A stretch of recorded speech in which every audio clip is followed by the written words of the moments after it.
Hey, Mommy. Who's the lady behind Daddy? At the sleepy words of my daughter, I froze. Who is behind him? What are you talking about, Eve? I knew I shouldn't ask any further, but my mouth moved on its own. Rubbing her eyes and looking drowsy, my daughter pointed at an image on my open laptop. Here! Behind Daddy!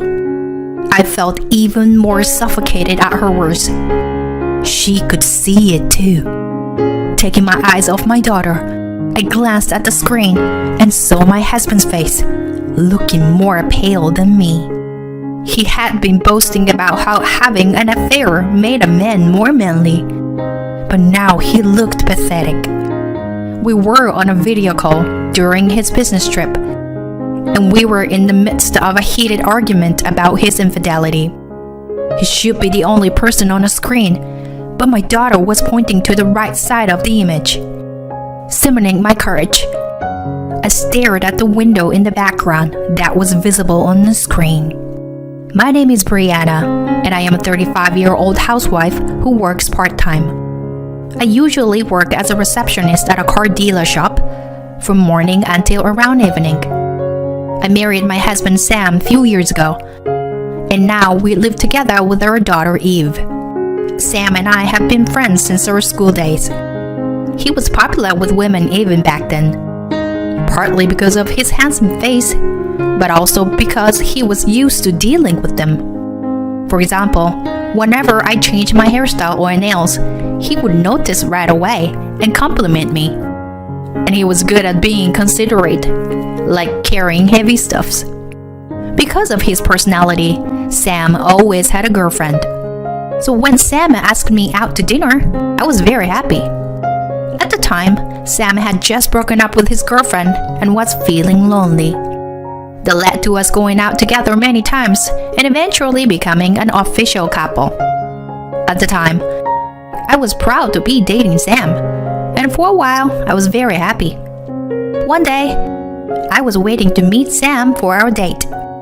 He usually arrived early, but that day, he hadn't shown up even after the meeting time had passed. I contacted him to let him know that I had arrived at the meeting place and waited for a while, but he didn't respond.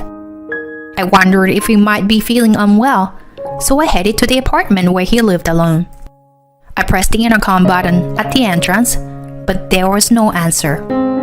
I thought maybe he had collapsed inside. Worried, I used the spare key to enter his apartment, but I couldn't find him in the living room or kitchen. I knocked on the bedroom door a few times, but there was no response. So I turned the knob and peeked inside. There was Sam sleeping on the bed. But he wasn't alone.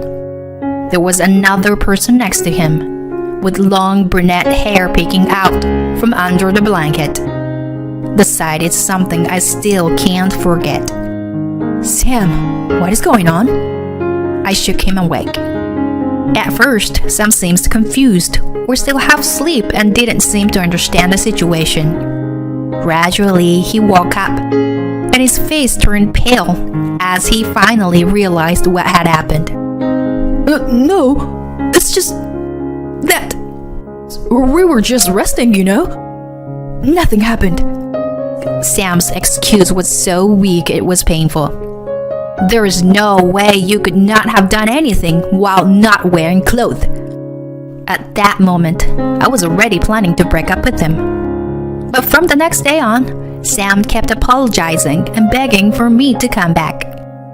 He even showed me his phone, saying he had deleted all the women's contacts.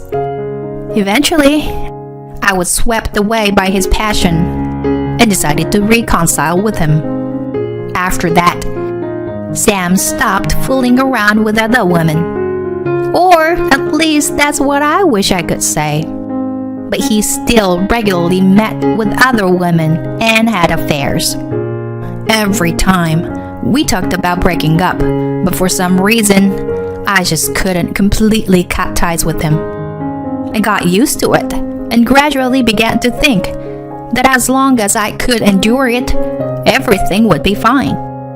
Eventually, Sam and I got married, and we finally had a daughter, Eve. Sam truly adored her. After she was born, he stopped seeing other women in a flashy way. But I know that he still goes out to eat with female coworkers, claiming that he has to work overtime. Every time I expressed my displeasure about it. Next year, our daughter will be in elementary school and will become sensitive to many things. So I don't want Sam to do anything that would make her feel uneasy. I've told him this many times. But lately, he's given up and saying things like, I can't help cheating anymore. I'm so fed up with him that I can't even point out his flaws anymore. He's an unbearable husband, but he's the only father our daughter has. I can't do anything that would take her father away from her. One day, when I woke up with a bad headache, there were a lot of things that I needed to do. Mommy, there's no kindergarten today, so I want to go to the park. From the morning, my energetic daughter hugged me around my waist and begged me to take her there. I'm sorry, honey. I have a headache today. Can you go with Daddy instead? Sam, you have the day off today, right? While preparing breakfast, I asked Sam. Then Sam, who was sitting on the couch watching TV, suddenly said that he had to take a call and went outside. Just when I thought he wouldn't be long, he came back and started preparing his things, saying that he had suddenly received work. My daughter murmured that she understood, although it was clear that she was disappointed. After waiting for Sam to finish preparing, we all went downstairs with my daughter and headed to the parking lot. Sam uses his car to commute, so we went to see his off at the parking lot. Hey, Sam, is this a scratch? I noticed that the car bumper and a scratch in a place that wasn't there the last time I saw it. Oh, this? I accidentally rubbed it against the wall when I entered a store the other day. Well, that's my fault. And I didn't damage the wall or hurt myself, so it's okay. Sam said it was nothing. Okay, I'm off. Saying that, he got into his car and drove away quickly. It would have been better if he had told me about it earlier. As I was thinking about it, my headache suddenly got worse, and I started to feel cold. Maybe I should go to the hospital. Thinking that, I went to our usual hospital with my daughter. On the way to the hospital, my daughter, who had been sitting quietly, suddenly opened her mouth. I'm gonna meet a boy at a hospital today. We're gonna be friends. I thought it happened again. My daughter sometimes blurts out these prophetic things, and they actually come true. One time she said, Grandma must be in pain, poor thing. And the next day, my mother fell and got injured. Another time she said, I'm scared of shaking. And as soon as she hid under the table, the earthquake hit. The examples are endless. At first, I thought it was just a coincidence, but now I accept that it's just how it is. And this time too, my daughter's prediction came true. On our way back from a checkup, in a small square within the hospital grounds, my daughter saw a boy about her age playing alone. As soon as she saw him, she ran up to him and said, Let's play together. Yeah. The boy played with my daughter. I watched for a while, but it seemed like the boy's guardian was not nearby. I became curious and asked the boy, Where's your mom? She's in the hospital. She'll be discharged soon. He then showed me a photo of himself and a woman who seems to be his mother, smiling at each other. They both looked very happy.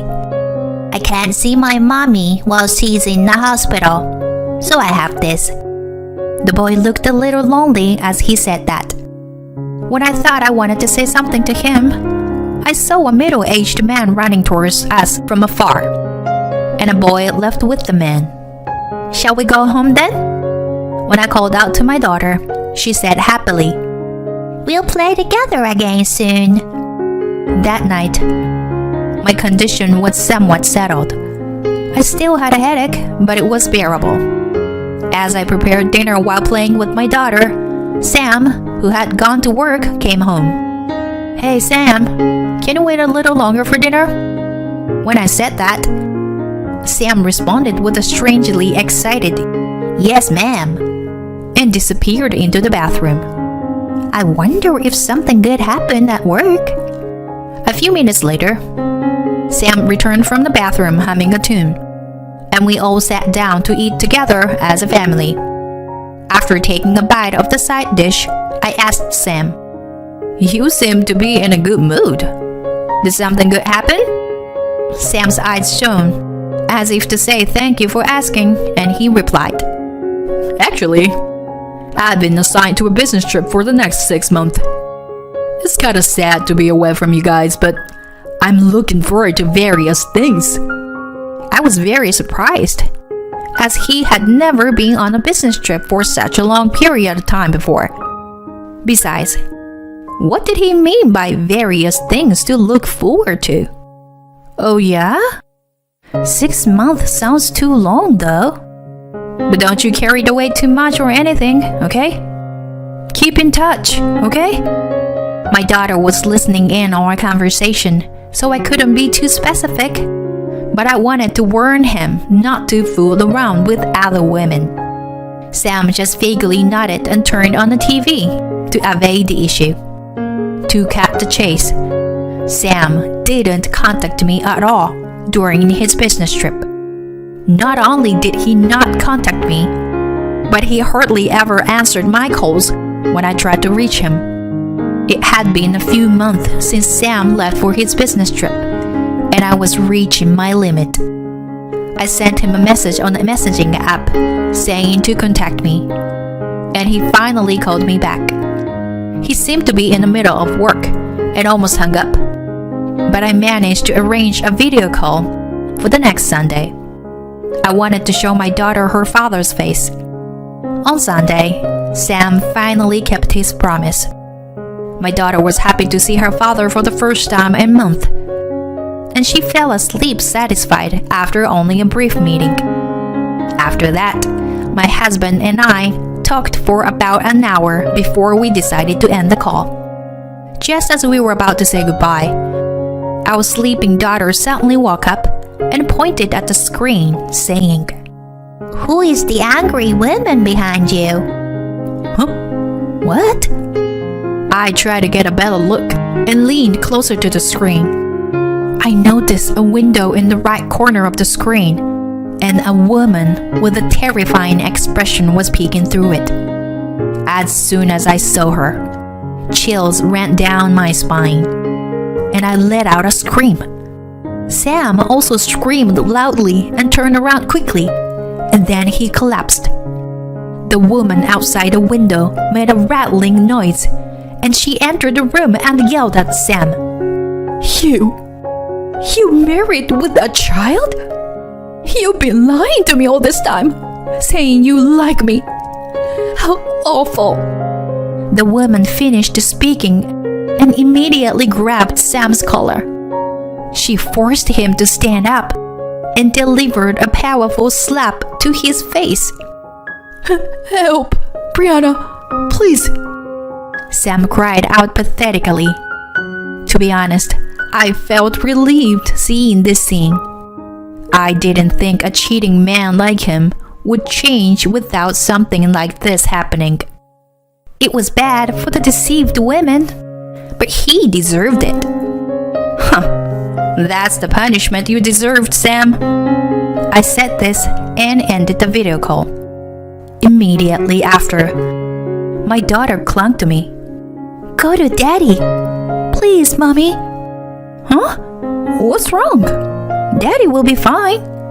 However, my daughter insisted on her plea with a serious tone. Daddy is not okay. He's lying down with his eyes closed and not moving. I had a hunch that it was her usual prophecy. I finally mustered the courage to take my daughter and drive to Sam's hotel. After arriving, as we were walking down the hallway, a woman rushed past us at an incredible speed. I could tell from her appearance that it was the same woman who had slapped Sam earlier. Her face no longer showed any anger, and instead, she seemed more frightened. I left my daughter waiting at the entrance and headed toward the living room alone. Inside, I saw an unfamiliar woman shouting and arguing with Sam. Although the previous woman's slap was intense, this woman was also incredibly fierce and had cornered Sam in the corner of the room. It was crucial to stop her before things got worse. In a hurry, I grabbed the woman from behind and held her in a chokehold, but she resisted fiercely. Suddenly, her arm hit Sam's chin, and he collapsed unconscious on the spot. It was as my daughter had predicted. At that moment, the woman seemed to have regained her composure and finally let go of all her strength. I slowly let go of her and cautiously approached her to speak. I'm not sure what's going on here, but are you also one of his mistress? The woman silently shook her head and finally looked at me. I recognized her face. Do you happen to have a son? My words triggered a strong reaction from the woman. How do you know? Just then, my daughter, who was supposed to be waiting in the entrance, appeared. Is Daddy okay? She seemed to be worried about Sam. He's just sleeping. Don't worry. I reassured her and picked up her in my arms. The woman began to cry and told us her story. My husband died suddenly last year, and my son and I were both devastated. But recently, we've been slowly getting back on our feet. And then this man drove his car into our yard. He destroyed all the plants my husband had taken care of. But he didn't even apologize. He just ran away. I couldn't forgive him for that. The woman clenched her fist in frustration. It was the reason why Sam's car bumper had been scratched. Despite being my own husband, he was a terrible person. So I've been searching for this person to have him apologize. It took so long because I fell ill and had to be hospitalized. I see. I'm sorry for what my husband did. I lowered my head and apologized. I couldn't help but do so. Then the woman hurriedly said, You don't need to apologize. Your husband is the one in the wrong. But I feel like I just got over it now. Is that so? Well, look at his stupid face. Instead of being fixated on such a worthless man, I should also look forward. We both feel refreshed now. I'm sorry for the trouble. The woman said that and left the room. I thought about waking him up, but I stopped myself. This man wasn't worth helping. Shall we go home? Just the two of us, okay? Afterwards, I told Sam that I wanted a divorce. There was plenty of evidence of his infidelity, and he was clearly at fault. At first, Sam desperately tried to persuade me not to get a divorce, but it was too late. Besides, he was just all talk, so I couldn't trust him anymore. I hired a lawyer and sent a registered letter to Sam's workplace. Well, he said various desperate things, but of course, I had custody of her daughter. I also requested compensation for damages and child support, which took some time, but at least the matter was resolved. After that, our daughter became a primary school student And as predicted, she met that boy again. He was a year older than her, and even though they were in different grades, they occasionally played together during recess. She said she was going to visit the boy's house next time to help plant new trees in the garden. I hope both my daughter and the boy grow up healthy and strong. I wished for that under the clear blue sky. Don't you dare call the police. If you do that, I won't forgive you. My usually gentle husband yelled at me with a fierce expression on his face. I stopped my hand from making the phone call and stared at my husband. "Don't call the police," he said. "But my mom is missing, you know. Her dementia could put her in danger, like a car accident or something." I'm saying you were just overreacting. She'll come back when she's ready. I couldn't shake the feeling of doubt about my husband's argument. Then he attacked me further. You know what? I've been meaning to say this for a while, but your nervousness is making her dementia worse. Don't move around too much and wait for her to come back. He left me dumbfounded and went back to his room. Does he really care about my mother's safety? I felt betrayed by someone who was important to me and was in shock. I have to go look for her now. I pushed aside my sadness and started searching for places where my mother might be. This wasn't the first time my mother disappeared. It started a few months ago. What? My mother? Okay, I'll come right away. The call from the police was just like a bolt from the blue. They had found my mother under the overpass. I grabbed only my cell phone and wallet and hurried to the location they had given me. When I arrived, a young police officer was standing by my mother's side. He bowed slightly and he noticed me approaching. My mother had a vacant expression, but there was a gentle smile on her face that somehow made me uneasy. Thank you for your help. I really appreciate it. Mom, come on, let's go home. Lisa? What's wrong? My mother seemed to have only just noticed my presence. I realized it would be best not to take her home, so I took her to the hospital instead. The diagnosis was dementia.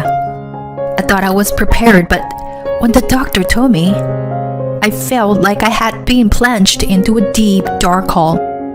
I hesitated about whether to tell my mother, but I knew it would affect her daily life, whether she knew or not. So I gathered my courage and told her. She seemed to resign herself to the news and just said, "I see." Although her symptoms has just begun, I decided to send her back to her home for now, since they were not so severe. When I returned to my family home for the first time in a while, I was shocked to see so many shopping bags. Mom, why do you have so many shopping bags? Well, you see, I've been forgetting things a lot lately. My mother said in a serious tone and began to tell me about what had happened recently. It seems that she has been buying seasonings and stationery repeatedly and has also become forgetful about small things, such as forgetting to lock the front door or flush the toilet. However, she couldn't bring herself to tell anyone because she thought they would worry. When I heard about it, I almost cried. If only I could create a more comfortable atmosphere for her to talk to me. I regretted it, but I couldn't turn back time. All I can do now is to do what I can. After returning home, I reported what happened today to my husband, Bo. "That's why I want to live with my mother," Bo replied without even looking at me, watching TV. Well, that's just impossible, isn't it? Wow, you don't have to say it like that. When I raised my voice, he sighed as if it was troublesome. We don't have money, and we can't take care of her in such a condition. She may be your parent, but she is a stranger to me. I don't want my hard-earned house to be filled with filth, you know? Although I wanted to argue with my husband's terrible attitude, I held back. If I fought with him now, it would really make it difficult for me to take care of my mother. My husband continued to bombard me with words, knowing or unknowingly, about my feelings. When my parents were sick, I didn't cause you any trouble, did I? That's why this conversation is over. When his parents fell ill, his siblings worked hard to take care of them. However, I remember how Bo behaved shamelessly during the funeral, as if he had done all the hard work himself. Thinking that I couldn't rely on my husband any further, I decided to go to my parents' house and take care of my mother myself. From that day on, I started a busy life of household chores, part-time work, and caregiving. I consulted with the local government and managed to find some service that could be used within the scope of my mother's pension. However, there were limits to what they could provide, and I began to feel physically and mentally exhausted. No matter how hard I tried, my mother's dementia continued to progress. There were days when she didn't even recognize me and just verbally abused me. It was heartbreaking to see my once gentle mother change like this. And on such days, I cried while taking care of her. Eventually, I had no choice but to quit my part-time job. On the night I quit, I tried to discuss the idea of putting my mother in a care facility with my husband, but he dismissed it. She's your parents, so you should take responsibility for her. And figure out the money too. I wonder why I was with someone like him. But it was true that without his income, it would be difficult for me to live on my own. Now that I had quit my job, I was even more dependent on his money. Although we have some savings, I couldn't use them recklessly, as I had to consider the future. Feeling like there was nowhere to run, I felt suffocated. And then, one day, Mom? Where are you? Mom? When the caretaker had her day off, my mother disappeared somewhere. As I searched desperately, the neighbors who heard my voice helped me. Eventually, the police came, apparently because the neighbors called them. Thank you all so much. I'm sorry. While I was searching frantically, I suddenly thought of something. Come to think of it, I haven't checked the park that Dad loved so much yet. Before he passed away, he used to take walks there with my mother. The park was on their usual walking route, on the outskirts of town. I went to the park with a glimmer of hope. Mom! Oh, Lisa? My mother looked at me with a nonchalant expression. I hugged my mother while crying. The mother I hugged felt much smaller, which made me cry even more. After thanking the people who helped me search for my mother, I returned her to her house. My mother seemed tired and fell asleep right away. When I returned home exhausted, my husband was lying on the sofa. Without trying to hide his irritation, he clicked his tongue at me. I heard she was at the park this time. You made a big fuss. You should have looked for her properly before calling the police. If you knew, you could have helped me, couldn't you? Huh? I'm tired from work. I'm different from you, who have nothing to do every day.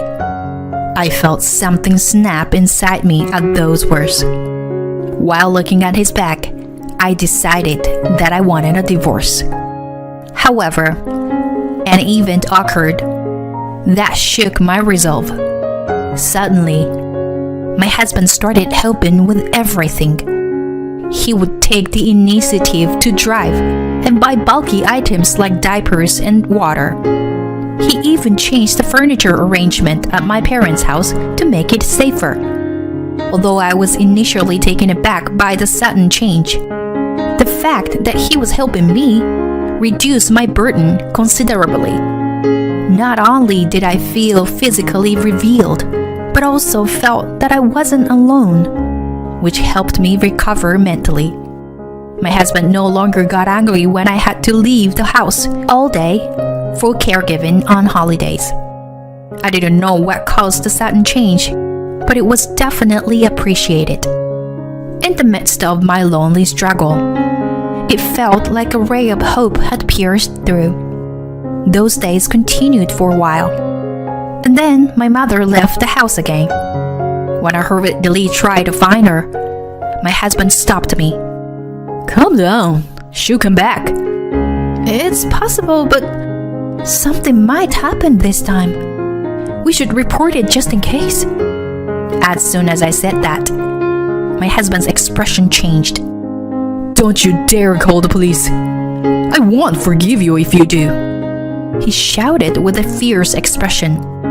My hand that was about to make the call stopped completely when I saw his face. He must have noticed my change of expression and forced a smile. Nah, I mean, if we report, she will get hurt, you know? She's probably just around here somewhere as usual.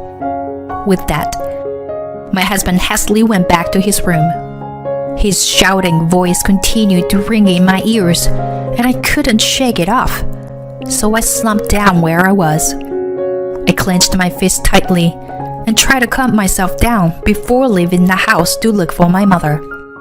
As I walked around looking for her, I spotted her coming out of a convenience store near the house. I rushed over to her and saw that she was carrying a shopping bag. Mom, what are you doing here? Lisa, I just came to buy some snacks and tea. You need them when you have guests over, don't you? We already have more than enough at home, but I just couldn't resist. I bit my tongue and tried to force a smile. You're right. Let's go back home. Oh, and you want one, Lisa? I shouldn't leave my mother alone for too long. I knew my husband might object, but I thought it would be better for us to live together. When we got home, I could hear my husband talking on the phone. What are you doing? We arranged to do it today, since the helper was off. Come on, don't tell me you forgot. Bo, what is he talking about? I thought something was suspicious, so I deliberately made some noise as I entered the house. My husband quickly hung up the phone and put on a fake smile as he let my mother inside. That night, I got up quietly so as not to wake my mother and my husband. I used fingerprint authentication to open his phone and looked at his messages. There were a lot of exchanges with a woman named Amber, and from the contents, it seemed like she was his mistress. There are mountains of photos of luxurious restaurants and trip that they went together, uploaded on the message app. I wonder where all this money is coming from for such extravagance. I hastily checked our joint account balance and was surprised to find that it had decreased by more than half. Surprisingly calm, I tried to imagine the situation and my husband's intentions. He was cheating on me with Amber and was spending money on her. But that wasn't enough. He intended to take my mother's life insurance with Amber's help. He probably planned to use my mother's wandering to cause an accident. I quickly saved evidence of his affair and made up my mind to divorce him no matter what. Later, a friend introduced me to a lawyer, and I also tried to keep a diary and increased the number of days I had caretaker. I collected as much evidence as possible to trail my husband, and eventually, Amber's true identity came to light. She was the wife of a man named Ricky, who was my husband's colleague. I was stunned by the unexpected double affair. I somehow managed to make contact with Ricky and set up an opportunity to talk. Ricky also suspected Amber of cheating, so we provided each other with evidence. Amber was a former caregiver and knew how to deal with the elderly with dementia. Ricky said that she probably planned a strategy. I was clear that they were trying to cause an accident to get my mother's life insurance. I told Ricky that I wanted to stop them and arrest them on the spot, and he agreed to help me willingly. Several days later, We're taking off for a walk. Shall we? yes, I watched with a smile as my husband and my mother left.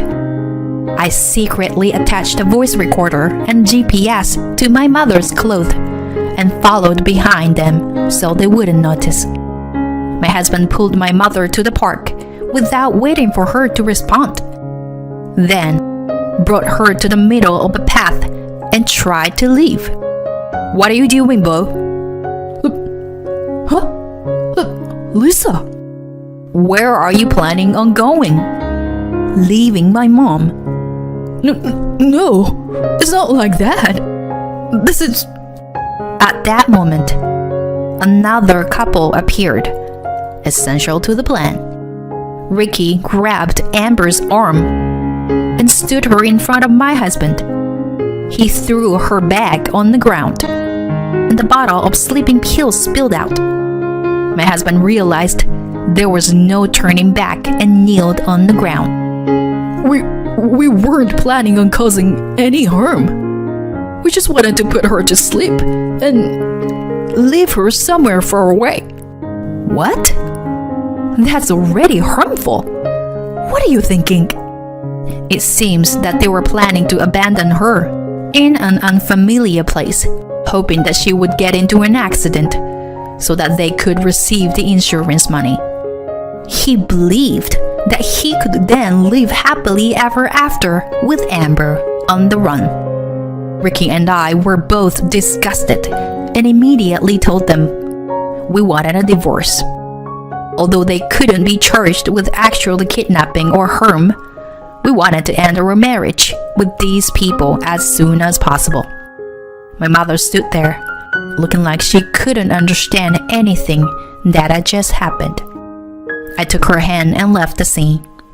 A few years later, Ricky came to visit me. Thank you for coming. I appreciate it. It's the least I can do. In the photo displayed on the altar, my mother was beaming with a smile. Thanks to the voice recorder I had on my mother's clothes, we had the evidence we needed to claim compensation.